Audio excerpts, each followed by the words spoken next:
6वीं सदी ईस्वी में गुप्त साम्राज्य के पतन से उत्तरी भारत की एकता बिखर गई, जिससे यह क्षेत्र अराजकता और विखंडन में डूब गया। बाद के गुप्त, मौखरी और पुष्यभूति जैसे प्रतिस्पर्धी राज्यों का उदय हुआ, लेकिन कोई भी पुरानी शाही व्यवस्था को बहाल नहीं कर सका। व्यापार ठप हो गया, स्थानीय सरदारों ने स्वतंत्रता का दावा किया और क्षेत्रीय पहचान मजबूत हो गई। इस उथल पुथल के बीच थानेसर के पुष्यभूति राजवंश ने रणनीतिक गठबंधनों और सैन्य कौशल के माध्यम से उठना शुरू किया। राजश्री के पति और भाई की हत्या ने नेतृत्व का शून्य पैदा कर दिया और 606 ईस्वी में युवा हर्षवर्धन को व्यवस्था बहाल करने के लिए बुलाया गया। उनके सिंहासनारोहण ने उत्तरी भारतीय एकता के एक नए, भले ही संक्षिप्त युग की शुरुआत को चिह्नित किया।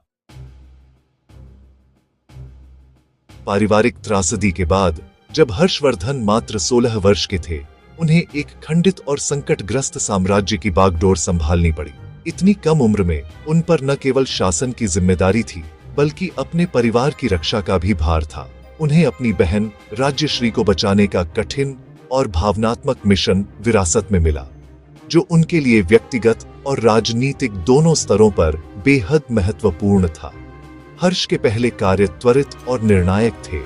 उन्होंने गौड़ के शशांक के खिलाफ एक साहसी अभियान चलाया और राज्यश्री को लगभग मृत्यु के मुंह से बचाया, जिससे उनका परिवार फिर से एकजुट हो सका। उन्होंने थानेसर और कन्नौज जैसे महत्वपूर्ण नगरों को एकजुट किया, जिससे उनकी शक्ति और प्रभाव और भी बढ़ गया। कन्नौज को अपनी राजधानी बनाकर हर्ष ने अपनी शाही महत्वाकांक्षाओं और दूरदर्शिता का स्पष्ट संकेत दिया और उत्तर भारत में विस्तार के लिए एक मजबूत रणनीतिक आधार प्राप्त किया। उनके शासनकाल में कन्नौज न केवल राजनीति का, बल्कि संस्कृति और शिक्षा का भी केंद्र बन गया, जिसने दूर दूर के देशों से ह्वेनसांग जैसे महान विद्वानों और यात्रियों को आकर्षित किया। हर्ष के 4 दशकों से अधिक के शासनकाल में एक विशाल क्षेत्र का एकीकरण हुआ और उनकी शक्ति दूर दूर तक फैली। उनके नेतृत्व में उत्तरी भारत के राजनीतिक और सांस्कृतिक जीवन का पुनरुत्थान हुआ। कला, साहित्य और धर्म को नया जीवन मिला। हर्ष को प्राचीन भारत के अंतिम महान हिंदू सम्राट के रूप में याद किया जाता है, जिनकी विरासत आज भी जीवित है। उनके जीवन और उपलब्धियों के बारे में हमारा अधिकांश ज्ञान बाणभट्ट की हर्षचरित और ह्वेनसांग के विस्तृत वृत्तांतों से आता है, जो उस युग की महानता को उजागर करते हैं। हर्ष एक अथक सैन्य नेता थे, जो उत्तरी भारत को फिर से एकजुट करने के लिए दृढ़ थे। उन्होंने विजय और कूटनीति के माध्यम से प्रतिद्वंद्वी राज्यों को वश में किया, हिमालय से नर्मदा तक और असम से गुजरात तक अपना प्रभाव बढ़ाया। उनके मुख्य प्रतिद्वंद्वी गौड़ के शशांक को अंततः बेअसर कर दिया गया, जिससे हर्ष को मगध और बंगाल पर हावी होने की अनुमति मिली। हर्ष का साम्राज्य विशाल था, लेकिन ढीला ढाला था, जिसमें स्थानीय शासक स्वायत्तता बनाए रखते हुए श्रद्धांजलि देते थे। इस सामंती संरचना ने तेजी से विस्तार को सक्षम किया, लेकिन हर्ष के व्यक्तिगत अधिकार पर बहुत अधिक निर्भर थी। चीन के मिशनों सहित उनकी कूटनीतिक पहुंच ने उनकी प्रतिष्ठा बढ़ाई। फिर भी उन्होंने जो एकता बनाई वह नाजुक थी, जो उनके नेतृत्व पर निर्भर थी। दक्षिण में चालुक्य वंश के महान और दूरदर्शी राजा पुलकेशिन द्वितीय के साथ हर्षवर्धन की महत्वाकांक्षा का निर्णायक टकराव हुआ। पुलकेशिन दक्कन के शक्तिशाली शासक, अपनी सैन्य रणनीति और राजनीतिक चतुराई के लिए प्रसिद्ध थे। हर्ष, जो उत्तर भारत में अपनी सत्ता का विस्तार करना चाहता था, अब एक ऐसे प्रतिद्वंद्वी के सामने था जिसने दक्षिण की सीमाओं की रक्षा के लिए खुद को तैयार किया था। दोनों सेनाएं नर्मदा नदी के किनारे आमने सामने आईं, जो उत्तर और दक्षिण भारत के बीच एक प्राकृतिक और ऐतिहासिक सीमा के रूप में जानी जाती थी। यह स्थान सदियों से 2 महान संस्कृतियों के मिलन और संघर्ष का प्रतीक रहा है। पुलकेशिन की असाधारण सामरिक प्रतिभा, उनके शक्तिशाली हाथी दल और अनुभवी योद्धाओं ने हर्ष की सेना को कड़ी टक्कर दी। इस निर्णायक युद्ध में उत्तरी सम्राट को एक दुर्लभ और अपमानजनक हार का सामना करना पड़ा, जिसने उसकी विजय यात्रा को रोक दिया। ऐहोल शिलालेख पुलकेशिन की इस ऐतिहासिक जीत को अमर करता है और नर्मदा नदी को दोनों साम्राज्यों के बीच स्थायी सीमा के रूप में स्थापित करता है। यह शिलालेख उस समय की राजनीतिक स्थिति का महत्वपूर्ण प्रमाण है। इस हार ने हर्ष की दक्षिणी महत्वाकांक्षाओं को पूरी तरह समाप्त कर दिया और दक्कन राज्यों की स्थायी शक्ति और स्वतंत्रता को उजागर किया। यह घटना भारतीय उपमहाद्वीप के राजनीतिक संतुलन को बदलने वाली थी। युद्ध के बाद दोनों शासकों ने एक दूसरे के डोमेन और सीमाओं का सम्मान किया। इस समझौते के बाद उपमहाद्वीप उत्तर और दक्षिण में विभाजित रहा और दोनों क्षेत्रों ने अपनी अपनी सांस्कृतिक और राजनीतिक पहचान को बनाए रखा। यह प्रकरण प्रारंभिक मध्यकालीन भारत में उत्तरी शाही शक्ति की सीमाओं को स्पष्ट रूप से रेखांकित करता है और यह दिखाता है कि दक्कन की शक्ति और स्वतंत्रता कितनी महत्वपूर्ण थी। हर्ष का प्रशासन गुप्त मॉडल से प्रेरित होकर साम्राज्य को प्रांतों और जिलों में विभाजित करता था। यह विभाजन प्रशासनिक दक्षता और नियंत्रण के लिए आवश्यक था, जिससे शासन व्यवस्था सुचारू रूप से चल सके, जिसमें राजा सर्वोच्च प्राधिकरण होता था। सम्राट के आदेश ही अंतिम माने जाते थे और उनकी शक्ति पूरे साम्राज्य में निर्विवाद थी। उन्हें मंत्रियों की एक परिषद द्वारा सहायता प्रदान की जाती थी, जिसमें अनुभवी सलाहकार और वरिष्ठ अधिकारी शामिल थे, जो शासन के विभिन्न पहलुओं पर मार्गदर्शन देते थे, और एक सुव्यवस्थित राजस्व प्रणाली बनाए रखी जाती थी, जो मुख्य रूप से भू राजस्व पर आधारित थी।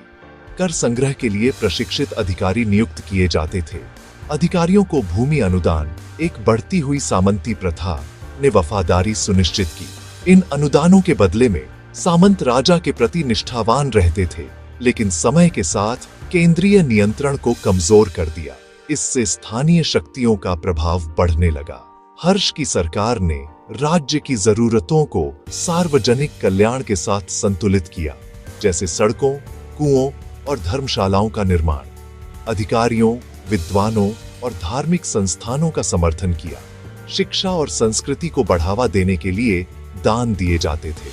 कानूनी प्रणाली सख्त लेकिन आमतौर पर निष्पक्ष थी, जिसमें अपराधियों को दंडित किया जाता था और न्याय की प्रक्रिया पारदर्शी थी, जिसमें शायद ही कभी अपराध होते थे और समाज में शांति बनी रहती थी और विस्तृत रिकॉर्ड कीपिंग होती थी। शाही आदेश, भूमि अनुदान और कर संग्रह का लेखा जोखा सावधानी पूर्वक रखा जाता था। इस कुशल लेकिन विकेंद्रीकृत प्रशासन ने हर्ष के शासनकाल के दौरान स्थिरता को बढ़ावा दिया, जिससे व्यापार, कृषि और संस्कृति का विकास हुआ। लेकिन उनकी मृत्यु के बाद विखंडन का मार्ग प्रशस्त किया और साम्राज्य कई छोटे राज्यों में बंट गया। हर्ष के शासन को उसके जन उन्मुख शासन, सांस्कृतिक संरक्षण और प्रशासनिक दक्षता के लिए याद किया जाता है, जिसने भारतीय इतिहास में एक महत्वपूर्ण स्थान बनाया। हर्ष की धार्मिक नीति उल्लेखनीय सहिष्णुता और समावेशिता से चिह्नित थी। हालांकि शैव धर्म में जन्मे, वे बौद्ध धर्म से गहराई से प्रभावित थे, खासकर अपनी बहन राज्यश्री और ह्वेनसांग के माध्यम से। उन्होंने शैव धर्म, वैष्णव धर्म, जैन धर्म और बौद्ध धर्म का समर्थन किया, जिससे उनके साम्राज्य में धार्मिक सद्भाव सुनिश्चित हुआ। भव्य कन्नौज सभा और धर्मार्थ प्रयाग सभा ने अंतर धार्मिक संवाद और सार्वजनिक कल्याण के प्रति उनकी प्रतिबद्धता को प्रदर्शित किया। प्रयाग में हर्ष ने अपनी पूरी तिजोरी जरूरतमंदों को दान कर दी, जो उनकी उदारता का प्रतीक था। उनके संतुलित संरक्षण ने धार्मिक सह अस्तित्व और बौद्धिक आदान प्रदान का माहौल बनाया। हर्ष की विरासत समावेशिता और विविध धर्मों के समर्थन की है। हर्ष का शासन साहित्य और शिक्षा के लिए एक स्वर्ण युग था। उन्होंने 3 प्रसिद्ध संस्कृत नाटक, रत्नावली, प्रियदर्शिका और नागानंद लिखे, जो उनकी साहित्यिक प्रतिभा को दर्शाते हैं। उनके दरबार ने बाणभट्ट जैसे दिग्गजों को आकर्षित किया, जिनकी हर्षचरित और कादंबरी साहित्यिक उत्कृष्ट कृतियां बनी हुई है। नालंदा विश्वविद्यालय हर्ष के संरक्षण में फला फूला, जिसने पूरे एशिया से विद्वानों को आकर्षित किया और सीखने का एक वैश्विक केंद्र बन गया। जबकि स्मारकीय कला और वास्तुकला कम प्रमुख थे, उस युग के विवरणों में भव्य महलों और मठों की बात की गई है। इस अवधि की सच्ची विरासत इसकी साहित्यिक प्रतिभा और शैक्षिक उपलब्धियों में निहित है। हर्ष का संस्कृति और छात्रवृत्ति के लिए समर्थन ने भारतीय सभ्यता पर एक स्थायी छाप छोड़ी। ह्वेनसांग का यात्रा वृत्तांत हर्ष के भारत का एक विशद प्रत्यक्ष विवरण प्रदान करता है। हर्ष के दरबार में स्वागत किए जाने पर उन्होंने सम्राट को न्यायप्रिय, मेहनती और उदार बताया। ह्वेनसांग के अवलोकन साम्राज्य के प्रशासन, धार्मिक जीवन और नालंदा की बौद्धिक जीवंतता का विवरण देते हैं। उन्होंने लोगों की ईमानदारी और कन्नौज जैसे शहरों की समृद्धि की प्रशंसा की। हालांकि उन्होंने कभी कभी कानून विहीनता का उल्लेख किया, जबकि उनके बौद्ध दृष्टिकोण ने उनके वृत्तांत को रंग दिया। उनका काम एक अमूल्य ऐतिहासिक स्रोत बना हुआ है। ह्वेनसांग के लेखन इस बात की पुष्टि करते हैं कि हर्ष का शासन शांति, समृद्धि और सांस्कृतिक जीवन शक्ति का काल था। 647 ईस्वी में हर्ष की मृत्यु बिना किसी उत्तराधिकारी के उनके साम्राज्य के तेजी से विखंडन का कारण बनी। क्षेत्रीय शक्तियों ने खुद को फिर से स्थापित किया और उत्तरी भारत एक बार फिर खंडित हो गया। हर्ष को क्षेत्रीय राज्यों के उदय से पहले उत्तर को एकजुट करने वाले अंतिम महान सम्राट के रूप में याद किया जाता है। उनके शासनकाल ने प्राचीन और मध्यकालीन भारत को जोड़ा, जो एक अधिक सामंती राजनीतिक व्यवस्था में संक्रमण को चिह्नित करता है। साहित्य, शिक्षा और धार्मिक सहिष्णुता के उनके संरक्षण ने एक स्थायी विरासत छोड़ी। छात्रों और इतिहासकारों के लिए हर्ष का युग भारतीय इतिहास में एकता और विखंडन की गतिशीलता में महत्वपूर्ण अंतर्दृष्टि प्रदान करता है। उनकी कहानी उपमहाद्वीप में व्यवस्था, संस्कृति और समावेशिता की स्थायी खोज का एक वसीयतनामा बनी हुई